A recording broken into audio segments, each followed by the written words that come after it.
어니스트 헤밍웨이의 작품과 삶을 주제로 이야기를 나누어 볼 건데요. 제가 조금이라도 알게 된 작가, 전 세계 다 포함하겠습니다.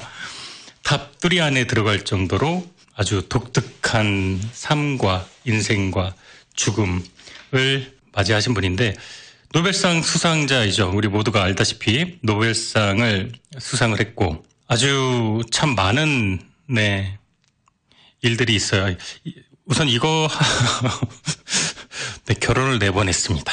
네, 이 정도 얘기하면은 얼마나 다채롭고 그런 삶을 살았는지 알 수 있겠지만, 생긴 거 여러분들 기억나시죠? 헤밍웨이가 잘생기셨어요. 그래서 많은 사진으로도 알려져 있는데, 늙어서 잘생긴 거예요. 젊었을 때는 잘생긴 정도가 아니라요, 와, 이렇게 감탄사가 나오는 그런 외모였습니다. 키가 거의 100년 전 분이시죠. 그런데 180이 넘으셨고요. 네, 그리고 노벨상 수상자입니다. 네. 어떻게 보면은 이렇게 지덕체를 모두 갖추기가 정말로 쉽지가 않은데 말이죠. 어느 정도는 괜찮겠지만, 거의 제가 생각할 때 인간으로서 상을 받는다? 가장 받기 힘든 것을 제 주관적으로 순위 매긴다면 노벨상이 아닌가, 노벨 문학상이 아닌가. 네. 어네스트 헤밍웨이, 너무나도 기대되고, 또 너무나도 뵙고 싶었던, 만나보고 싶었던 분입니다. 어네스트 헤밍웨이의 삶과 작품인데, 이거 좀 고민을 조금 제가 했어요. 그냥 삶만 이야기 나누고 싶은데 작품도 조금 넣을 수밖에 없었던 게, 그래도 작가이시다 보니까. 하지만 오늘 주제는 대부분 그의 삶에 초점이 맞춰져 있을 겁니다. 1899년 7월 21일 미국 일리노이 옥파크에서 태어났습니다. 그리고 운명을 달리한 게 1961년 7월 2일 아이다호에서 운명을 달리했습니다. 일리노이는 제가 대학원을 나왔던 곳이기도 하죠. 미국 작가로 1954년 노벨 문학상을 받았습니다. 그리고 7년 후 자살하게 됩니다. 강하고 힘찬 글, 그리고 대담하고 용기 있는 행동, 그리고 아주 널리 공개된 사생활로 유명했습니다. 앞에서도 말씀드렸지만 아주 널리 공개된 사생활, 그게 이제 결혼을 많이 했기 때문인데, 그의 삶은 결혼뿐만이 아니었습니다. 결혼이 뿐만이 아니라 그냥 어떤 사람들에게 뭔가 예의 있고 뭔가 이렇게 겸손하고 이 지적인 모습을 보여주기보다 좀 감정적이었고 낙천적이었고 자기 자신을 잘 표현했던 그런 성향이었습니다. 그때 당시에 물론 이제 자유분방한 나라이긴 했지만 4번이나 이혼을 했다는 거는 쉽지 않은 행동이었는데, 헤밍웨이니까 가능했습니다. 제가 오늘 조사를 참 많이 했어요. 그런데 제가 뭐 논문이나 이런 것처럼 뒤에 이제 어디서 참고 뭐 이런 거를 쫙 적으면 훨씬 더 신뢰성이 있겠지만, 너무나 어릴 때부터 관심이 많았고, 또 그냥 헤밍웨이를 생각하면서 썼던 글도 있었고, 또 헤밍웨이가 고양이를 좋아했는데 그 고양이에 관련된 리서치도 했었고, 그래서 그냥 생각나는 대로, 중요한 거는 위키피디아랑 사전 백과 사전 참고를 했습니다. 언제 태어났고 돌아가셨고 이건 알아야 되니까요. 사냥과 낚시를 좋아했습니다. 아빠. 그리고 의사였어요. 또 미술을 잘 그렸던 엄마. 그는 시카고 교회 옥팍이라는 곳에서 태어났습니다. 그의 생애와 활동은 부부의 서로 다른 취미를 결합한 거지만, 공립학교에서 교육을 받고 고등학교 때부터 글을 썼는데, 그 시절 큰 덩치와 활발한 활동으로 학교 내에서도 주목을 받았다. 그런데 어네스트 헤밍웨이는 파란 만장했을 법한 시절인 성장 배경이 있는 고등학교 시절 이야기를 작품에서 다루지 않았어요. 뒤에 많은 단편 소설이 보여주듯이 그의 어린 시절 가장 중요했던 부분은 이제 시카고에서 미시간으로 이사를 갔을 때 거기 왈룬 호수라고 있는데 거기에서 가족과 함께 보낸 여름 시절 기억이었다고 합니다. 고등학교를 졸업하자마자 안정되지 않은 환경을 때문에 대학 가는 것을 포기를 했다 그래요. 그리고 캔자스 시티로 가서 당시 아주 유력 매체 중에 하나였던 스타 그 신문의 기자로 채용되었으니까 꽤 재능이 있었겠죠. 글을 쓰는 거나. 거기서 아주 중요한 직업 훈련을 받았는데 그는 군대를 가고 싶었지만 이 시력에 문제가 있었다 그래요. 그래서 1차 세계대전 때야 비로소 가까스로 미국 적십자 구급차 운전사로 참전을 했는데 1918년이죠. 1차 세계대전이 일어난 날 19도 안 된 나이에 오스트리아 그 이탈리아 전선 그 전쟁터에서 부상을 입었어요. 그 구급차 운전자로 작전에 참여를 했지만 차만 운전한 게 아니라 수많은 어떤 공로를 세워서 영웅적 행위에 대해서 훈장을 받고 밀라노에 그때 당시 입원을 했는데 그곳에서 적십자사의 간호사인 첫 번째 와이프 아그네스 폰 크로프스키와 사랑에 빠졌지만 그녀는 결혼까지 하는 건 거절했다 그럽니다. 그리고 이 일이 해밍웨이에게 잊을 수 없는 경험이 되었다고 하는데요. 고향과 미시간에서 건강을 되찾은 뒤 해밍웨이는 다시 집필을 시작합니다. 한동안 시카고에서 허드렛 일을 하다가 허드렛 일은 이제 그 좋은 덩치로 뭐 건축, 목수, 잔디 깎고 여러 가지 일들을 했다 그럽니다. 미국에서는 20대 남자들이 그런 일들을 하면서 이렇게 그 남집 일 봐주는 그런 게 참 많았죠. 그리고 헤들리 리처드슨이라는 여자와 결혼했습니다. 토론토 스타즈의 해외 통신원으로 결혼 후에 바로 프랑스로 그는 떠나게 되는데 그는 파리에서 스콧 피트 제널드, 또 거트루드 스타인, 에즈라 파운드 같은 미국 명망 있는 작가들의 격려에 또 힘을 입어서 비저널리즘적인 작품을 출판합니다. 25년도 최초 단편집 우리 시대를 뉴욕에서 출간했어요. 다음 해 장편 해는 또다시 떠오른다 아주 유명한 작품이었죠. 이 작품으로 어네스트 해밍웨이는 약관의 나이 26이라는 나이에 아주 확실히 작가로 성공을 거두게 됩니다. 비관적이지만 활기가 넘치는 이 소설들은 프랑스와 스페인에 체류하고 있는 목적 없는 망명자들, 이 전쟁이 나온 상흔들, 상처들, 그런 것들을 또 설명하고 있었고, 해밍웨이 때문에 유명해졌지만 자신은 경멸했던 표현인 잃어버린 세대의 전형을 다루고 있었습니다. 이 작품으로 해밍웨이는 처음으로 엄청난 전 세계적인 주목을 끌게 되는데 그는 여성을 남의 시선에 노출되기를 좋아했으면서 또 어느 순간에는 그것을 무척 싫어했습니다. 그리고 무엇보다 해밍웨이가 대단했던 게 전쟁에 직접 참여를 했고 훈장을 받은 전쟁 영웅이었고 그리고 안 가도 되는 시력 때문에 그 상황에서 또 자원입들 하게 된 거죠. 전쟁이 끝난 후에 몇 해 동안은 대부분 집필에 전념했는데 그동안 첫 번째 아들을 얻었어요. 그리고 첫 번째 결혼은 실패했고요. 그 뒤에 폴린 파이퍼라는 여자와 결혼해서 패트릭과 그레고리를 낳았습니다. 그리고 또 다시 프랑스 파리로 이사를 가서 살면서 이사라는 표현이 작가에게 참 부적절한 게 너무 많은 나라와 도시를 다니면서 여행을 했기 때문에 스키도 하고요. 파리에서 투도 했대요. 또 낚시 사냥을 워낙 좋아했으니까 이게 작품 활동보다 오히려 그 삶의 일부가 되었다고 합니다. 단편 소설의 대가로서 다시 한번 그 자리매김을 한 게 1927년 부인 없는 남자들 발표하면서 다시 주목을 받았고, 승자는 아무것도 얻지 못한다. 33년도에 발표한 이 작품으로 더 유명세를 띠게 됩니다.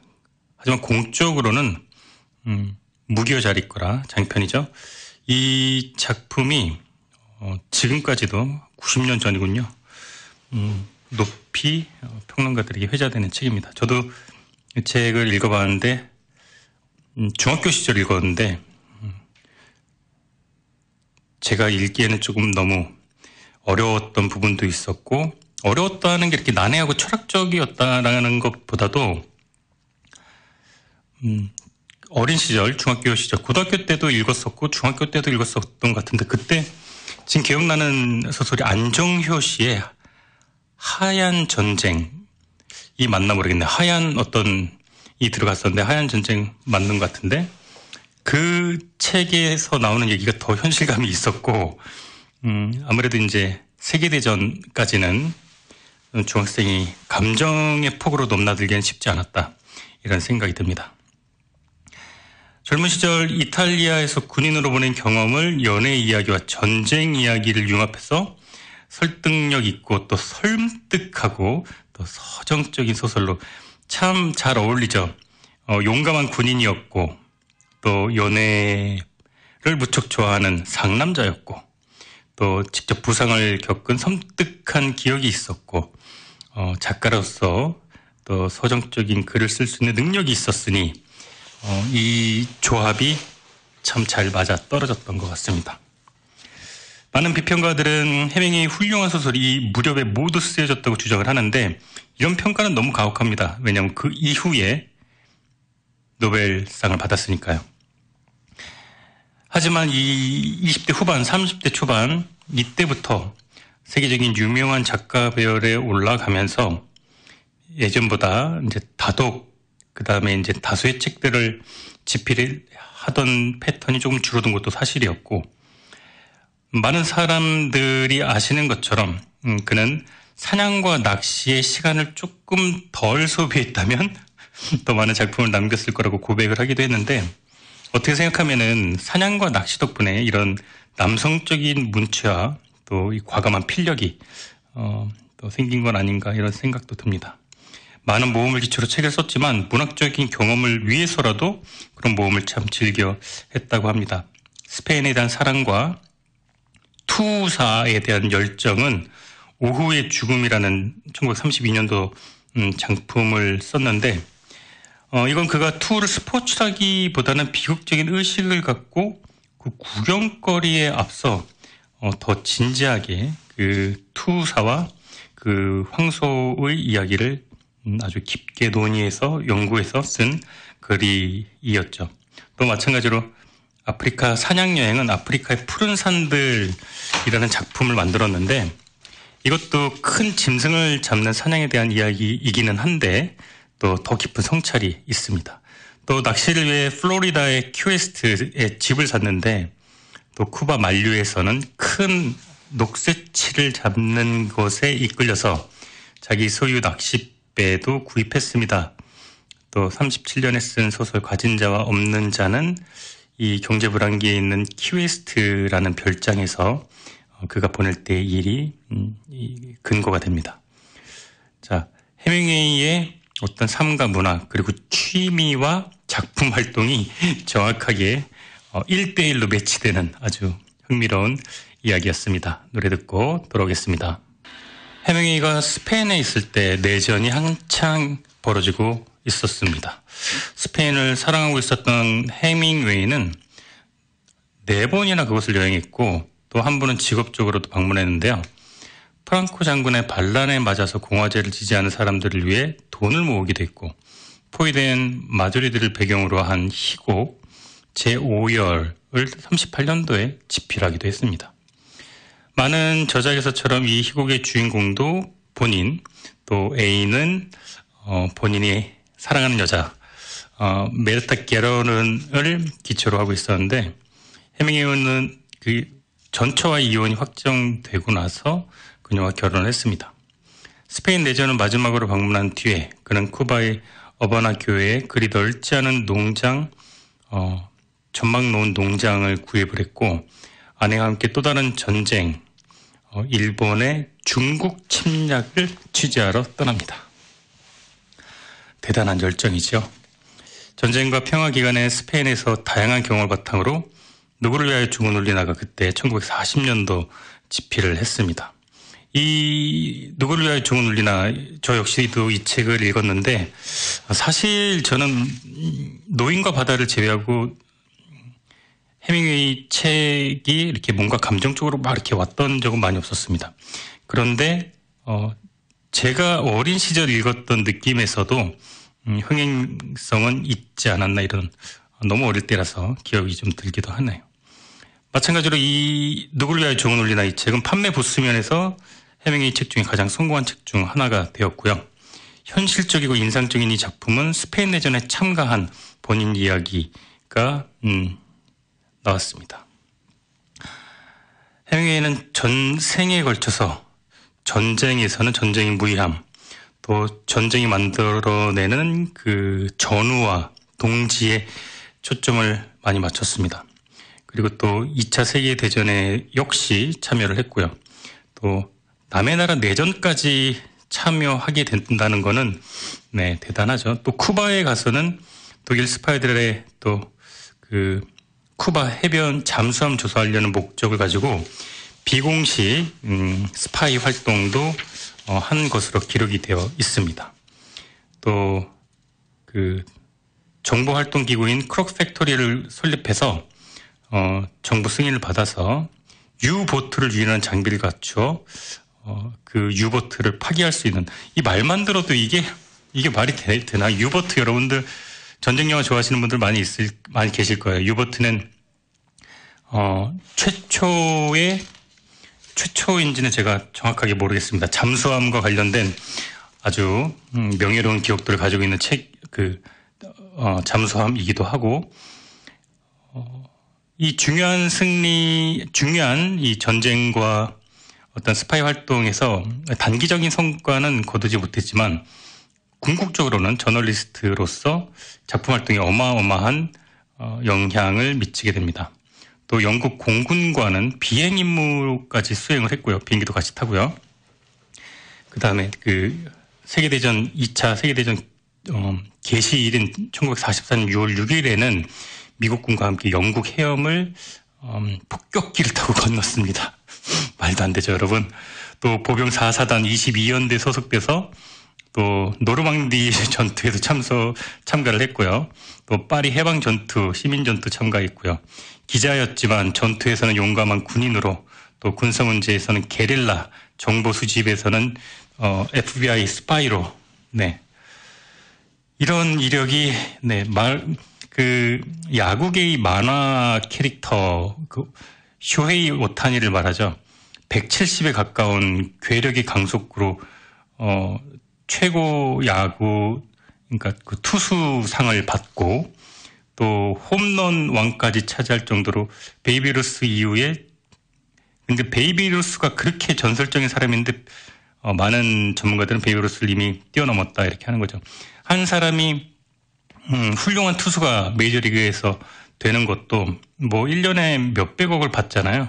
그런데 한 사람이 최고의 투수와 최고의 홈런왕이 가능할 거라는 건 이렇게 평론가가 썼거든요. 이렇게 만화가 나오면 나는 절대 보지 않을 것이다. 왜냐하면 현실엔 없기 때문이다. 네, 그런 정도로 만화 같은 이야기였는데 해밍웨이가 그런 것 같아요. 지금 네, 용감한 군인으로서 기자로서 게릴라 활동으로서 뭐 스파이로서 그리고 노벨 작품상을 받은 작가로서 네. 그리고 결혼 4번. 한 명의 여인이 품기엔 할 일이 너무 많으셨죠. 세 번째 결혼 역시 파탄이 났습니다. 쿠바에 있는 집으로 돌아갔고요. 네 번째 런던에서 만난 통신원과 결혼해서 메리 웰시와 남은 여생을 보냈습니다. 네 번째로 결혼한 런던에서 만난 통신원 메리 웰시와 평생을 함께 보냈는데 그들은 쿠바의 핑카의 자리를 잡고 작품을 다시 썼습니다. 또 그때도 여행을 갔습니다. 아프리카로 여행을 가서 사냥 여행을 하는데 두 차례나 비행기가 불시착해가지고 부상을 입기도 했고요. 그 뒤에 노인과 바다라는 장엄한 단편소설 52년도에 썼는데요. 녹새치를 낚아서 운반하다가 상어들에게 뺏기는 쿠바 늙은 어부에 대한 이야기였죠. 소설 부문 퓰리처상을 받았습니다. 그리고 2년 뒤 노벨 문학상을 타는데 이바지한 책입니다. 노벨 문학상은 딱 한 권의 책이라기보다 가장 많은 이바지했던 책이 바로 노인과 바다였습니다. 그리고 60년에 쿠바에서 피델 카스트로가 이끄는 혁명이 일어났습니다.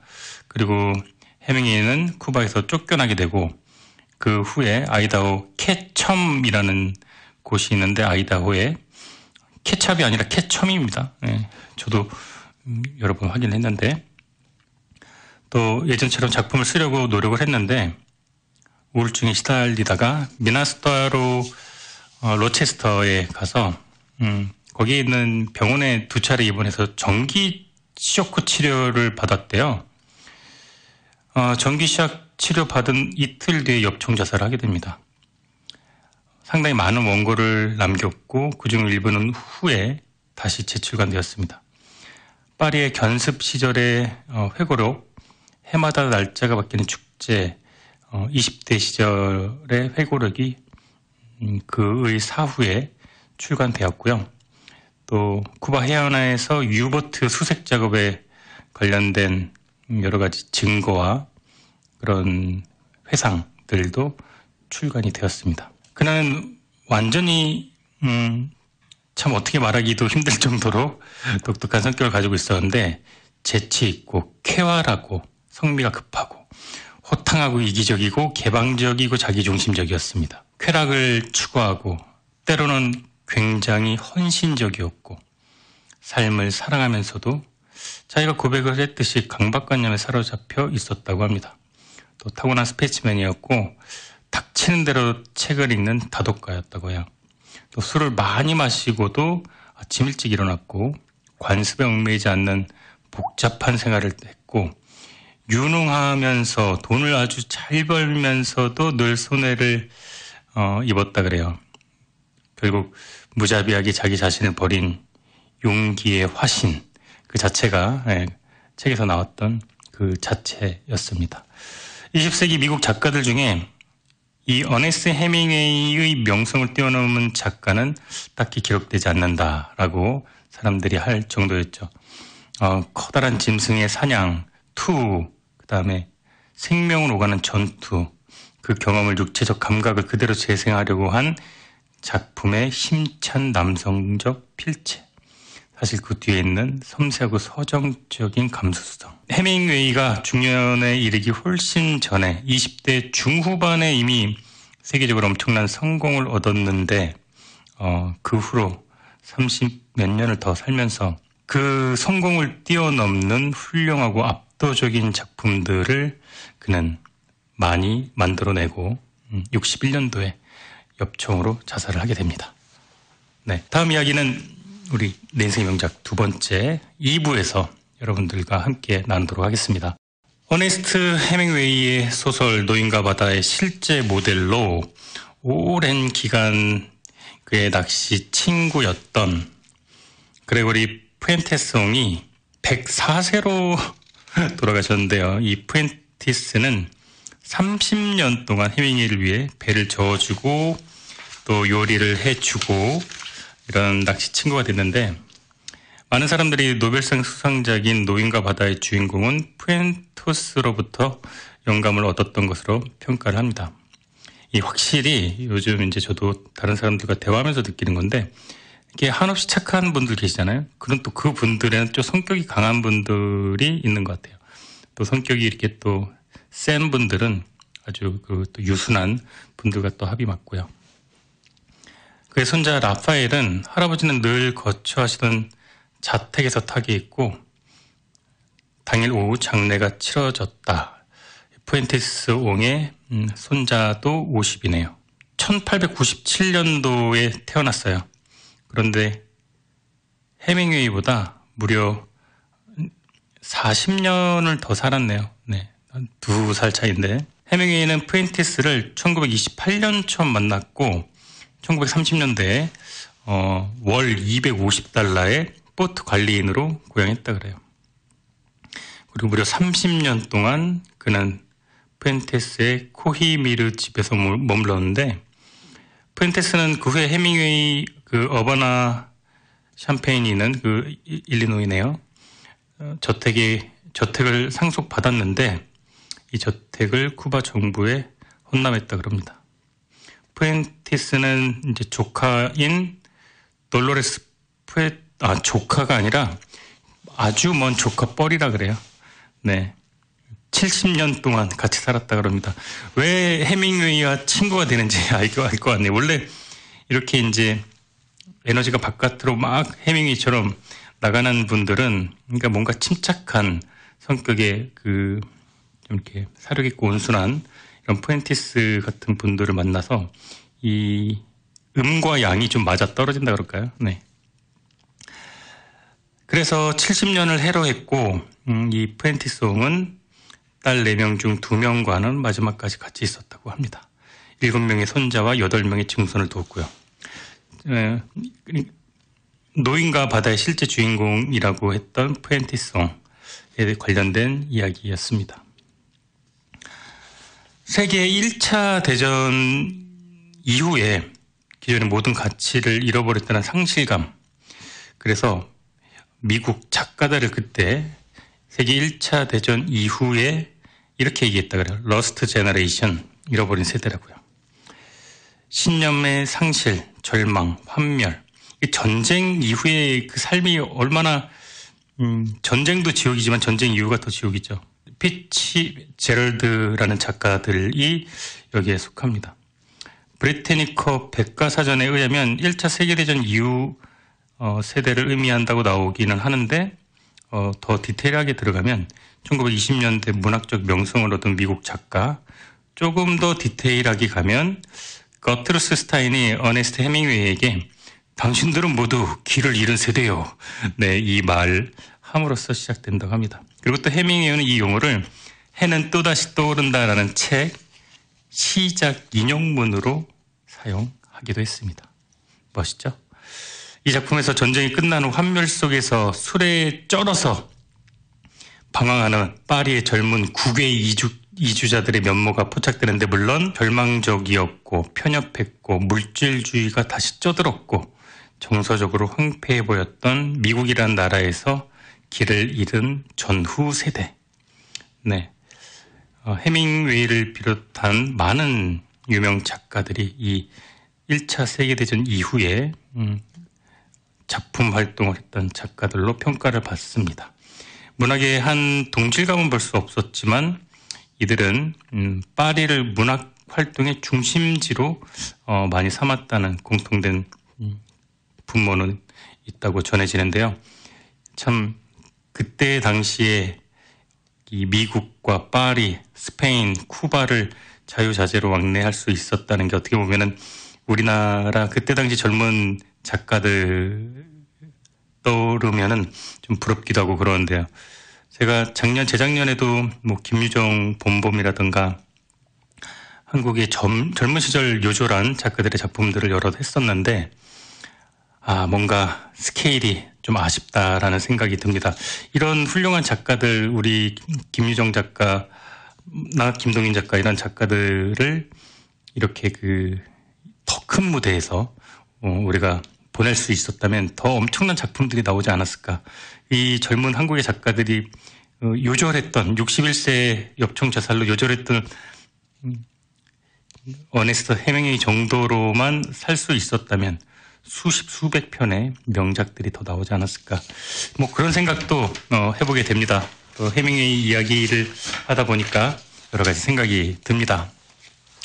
어네스트 해밍웨이는 평생 참 엄청나게 다혈질이었고 엄청나게 유쾌했고 다정했고 폭력적이었고 진취적이었고 마초였지만 정서적으로 굉장히 서정적이었고 또 차분한 면이 많았다. 자, 모든 이 단어가 언어 유희입니다. 이 형용사들이 전부 반대되는 개념들을 다 모아놓은 건데 그게 이 반대되는 개념들을 모아놓은 게 바로 정확하게 어네스트 해밍웨이를 평가하는 말이 되기도 합니다. 그는 격렬하고 폭력적이고 정말 진정한 마초로 살았는데 6비트 183이 넘는 거구였습니다. 저랑 키가 같은데 저보다 거의 한 80년 전에 태어났으니까요. 엄청난 거죠. 네.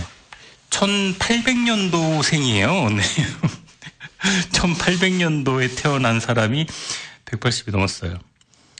끓어오르는 체력과 정열을 주체하지 못해서 사냥, 복싱 이런 위험한 스포츠도 했다 그럽니다.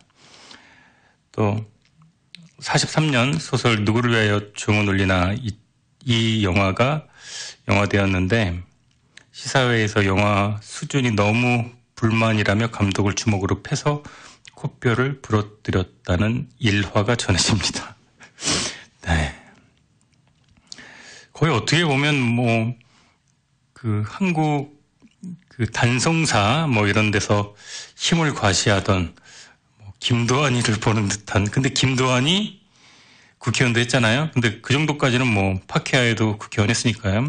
복싱 선수가 그럴 수 있죠. 그런데 노벨 문학상까지는 자신을 과시하는 걸 굉장히 즐겼다 그래요. 매스컴 스포트라이트 받고 유명 연예인과 사생활을 노출하기도 했고 전 세계에 있는 수많은 자신의 별장을 즐겼고 또 많은 사람들을 초대했고 또 그의 자살 이유 중에 하나가 세상에 관심이 멀어지는 걸 견디지 못했다는 얘기도 있고요. 다혈적이고 너무나도 항상 끌어올랐던 열정을 주체하지 못했던 것도 있었다고 합니다. 여자를 굉장히 좋아했고 사랑을 즐겼고 로맨틱 가이였다고 합니다. 사생활이 문란하다는 표현이 나오기도 했었는데 세월이 지나다 보니까 문란하다는 표현보다는 로맨틱 가이였다라고 말을 하는 게 어떨까라는 생각도 들고요. 결혼 중에도 수많은 여자들과 노란하며 지냈다. 이거는 위키피디아에서 제가 가져온 글인데 죄송합니다. 네, 저의 표현은 아닙니다. 일단 그의 아내들을 정리해 보면은요, 엘리자베스 헤들리 리처드슨, 네, 그 첫 번째였고요. 또 6년간 결혼 생활을 했고요. 폴린 파이퍼, 이분은 13년간 결혼 생활을 했고요. 마사겔로는 5년간 결혼 생활을 했고요. 마지막 네 번째가 메리 웰시 해밍웨이였습니다. 이분은 15년 동안, 가장 길게 오랫동안 같이 살았네요. 그의 장례식도 그녀가 치렀다고 합니다.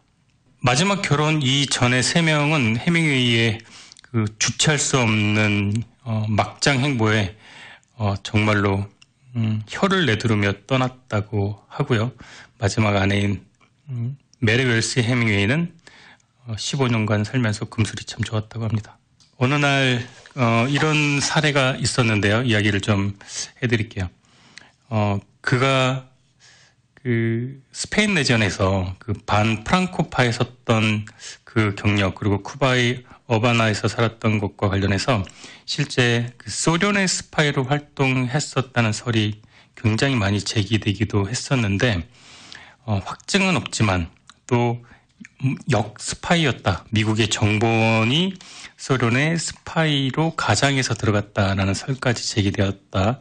그래서 이중 스파이라는 의혹도 있었는데 중요한 것은 실제 FBI 측에 의해서 정보를 가져가고 염탐하고 국가에게 전달했던 미국 내의 스파이였던 것은 거의 기정사실화 되었다고 합니다. 싸움을 즐기고 책을 집필하는 기자였고 또 용맹한 훈장을 받은 전투원이었지만 또 30살 이후에는 스파이로 각국에서 활약을 했을 정도로, 그래서 스페인, 영국, 파리, 쿠바, 일본, 중국까지 갈 정도였으니까 말이죠. 실제로 그가 자살했다는 소식이 전 세계에 타진됐을 때 모스크바에 있는 바티칸에서도 교황 시국에서도 그 죽음의 유감을 표명했다는 이야기도 있으니까요. 소련 측과 어떤 관계든 연결이 되어 있을 것이었다. 뭐 이런 이야기도 있습니다. 모델이자 영화배우였던 손녀 마고 해밍웨이, 여러분들 그 매스컬 통해서 가끔 들어봤을 만한 분인데요. 저도 기억이 아주 납니다. 아름다운 외모였고요. 손녀였습니다. 실제 손녀. 1954년도에 태어나서 1996년도에 이 마고 해밍웨이 역시 자살로 생을 마감하게 됩니다. 말년에는 이 안타깝게도 해밍웨이는 정신질환이 조금 있었다 그래요. 그래서 자신이 도청과 감시를 받고 있다고 주장했는데, 근데 실제 나중에 알려진 바에 의하면 FBI 측에서 40년대 쿠바에 거주한 과거를 이유로 주소 변동을 예의주시했고 확인했고, 또 1950년대에는 존 에드거 후보가 실제 인정했듯이 감시를 했었다라는 것이 사례로 밝혀졌기도 합니다. 그래서 정신질환도 물론 있었지만 도청과 감시도 받은 것이 사실이었다라고 다들 보고 있습니다. 그런데 그때 당시에 잃어버린 세대를 대표했던 해밍웨이 말고도 뭐 같은 노벨 문학상을 받던 존 스타인백도 감시를 당했고, 또 역시 이 존 스타인백도 해밍웨이처럼 굉장히 다혈질이었는데 법무부 장관에게 전화를 걸어서 이렇게 얘기했다고 합니다. 그때 대통령이었던 에드가 후보를 지칭하면서 당신네 후보의 쫄개 놈들이 날 감시하는 걸 지겹게 보고 있는데 당신 상관에게 말하시오. 그만두라고. 네, 이렇게 전화로 따져 물었다는 일화가 있습니다. 노래 듣고 돌아오겠습니다. 해밍웨이의 문체는 하드보일 스타일이라고 불리는데요. 이 문체는 잡다한 수식이 없고 간결한 것을 뜻한다고 합니다. 또 삼자의 시각으로 사실만 덤덤하게 나열하는데, 그는 초창기부터 작년까지 신문기자 생활을 통해서 특파원, 신문기자, 정보원, 또 간결하고 정확한 문제에 익숙해졌고, 또 군인 신분이기도 했으니까요. 이런 하드보일 대중소설들이 또 자신의 성격, 마초적인 성격과 부합하기도 했습니다. 해밍웨이는 이렇게 주인공과 사랑을 나누던 슬픈 상황조차도 이렇게 차갑게 묘사를 했고, 인물들의 감정선을 잡지 않고 인물의 행동, 복장을 통해 간접적 묘사를 즐겨 한 것으로 유명합니다.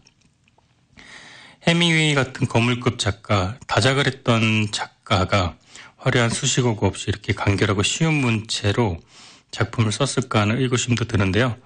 문체가 쉽다고 하더라도 그 문체가 담고 있는 작품 분위기, 내용, 뭐 작가의 의도가 굉장히 깊고 또 여러 가지 성찰을 담고 있기 때문에 작품성을 인정받았습니다.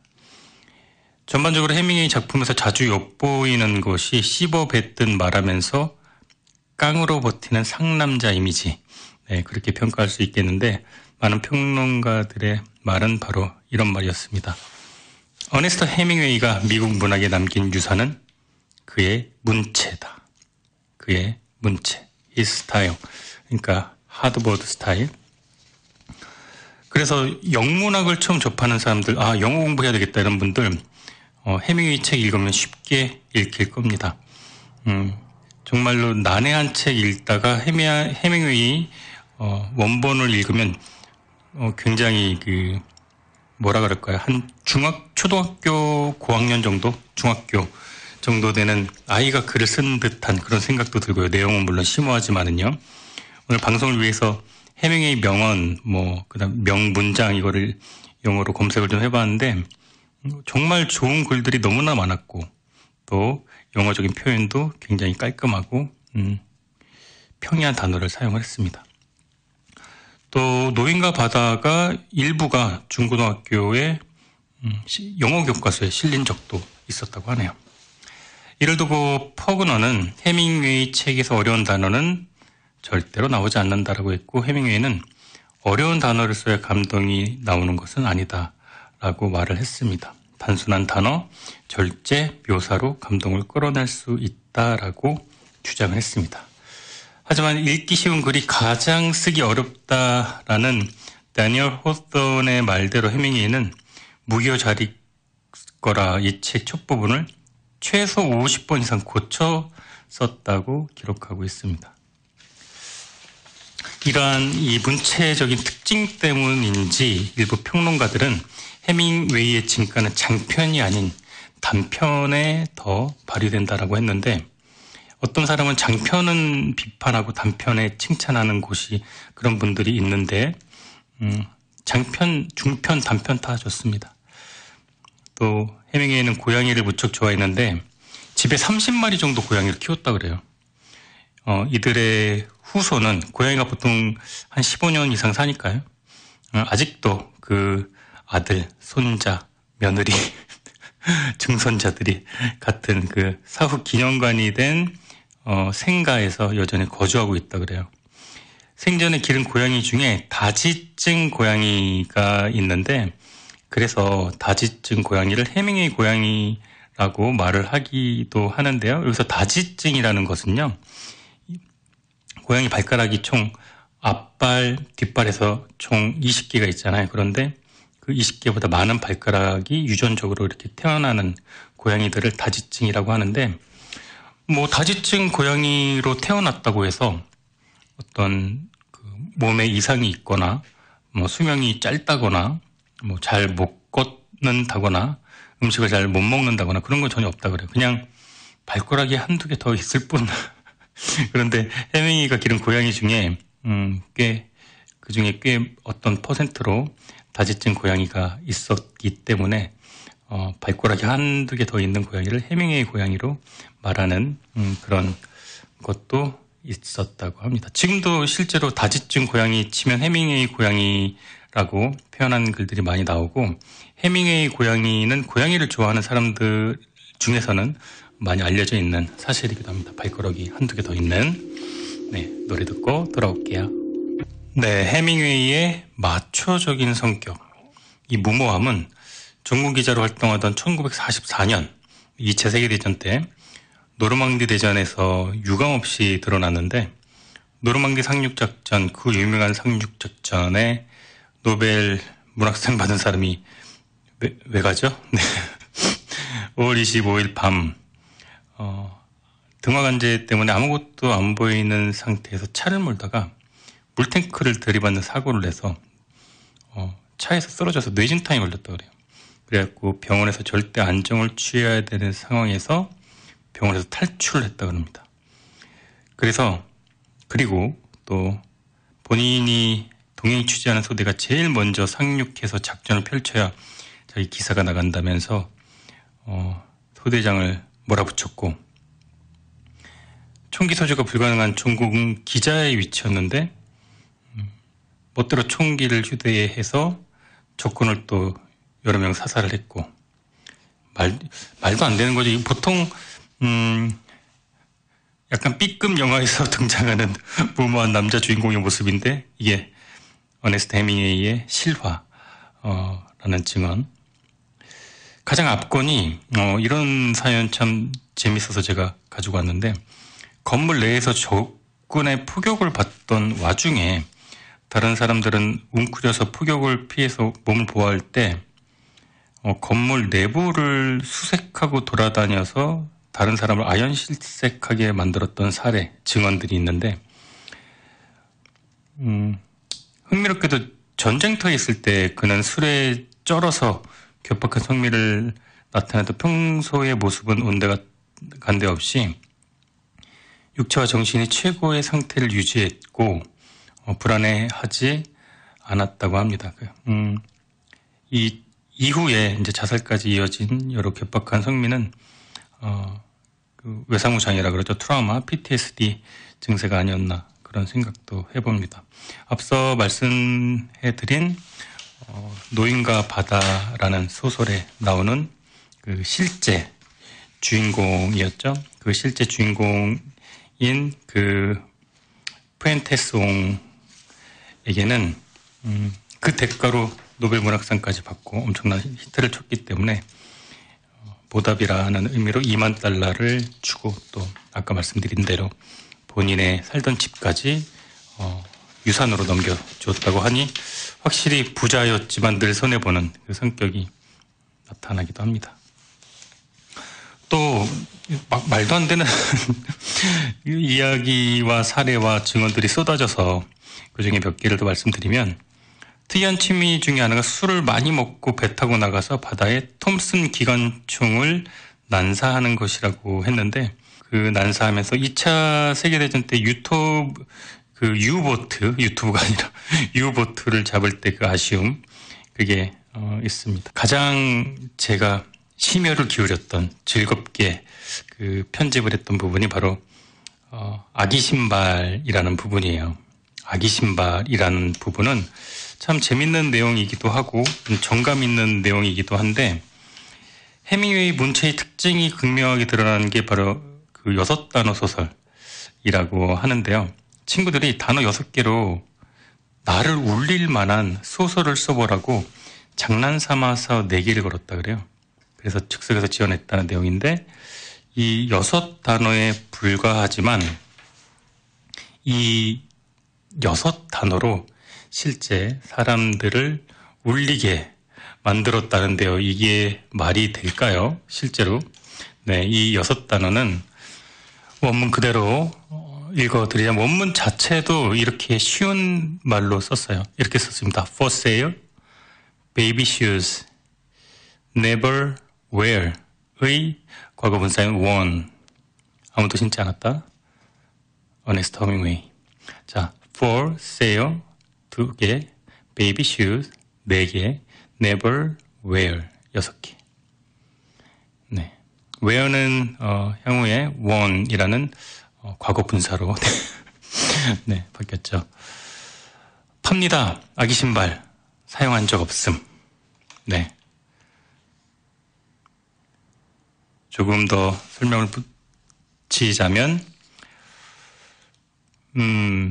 사용한 적이 없는 아기 신발을 판다는 것은 사용하기 위해서 샀다는 것이고, 사용하기 위해서 아기 신발을 샀다는 것은 이 아이가 유산이 되었거나 아니면 태어나는 과정에 이 아이 신발을 신을 만큼 크기 전에 운명을 달리했다는 것이겠죠. 걸음마를 떼기도 전에 요절을 했다는 의미일 테고요.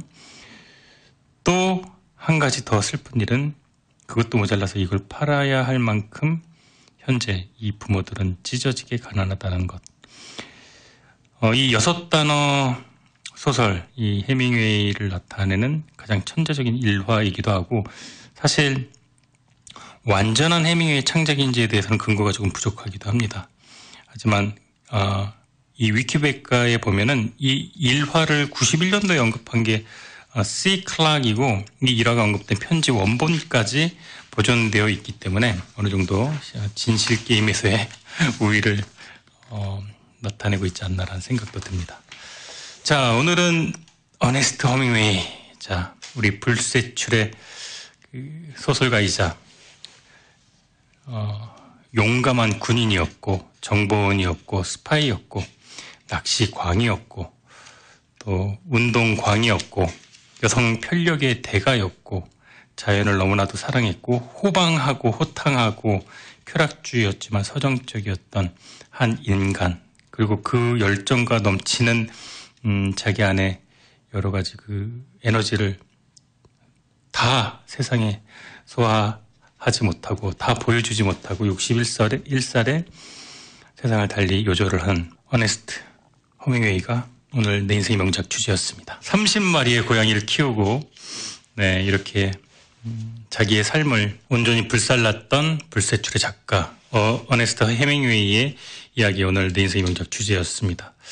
마지막에 제가 조금 이렇게 목소리가 잠겼던 게, 이게 사실은 저에겐 쉽지 않은 작업이었어요. 왜냐하면 저도 군대를 다녀왔고, 외상 후 스트레스 장애가 가지고 있는 그 너무나도 분명하고 어떻게 보면 확정적인 그 장애를 알고 있기 때문에 그런 거죠.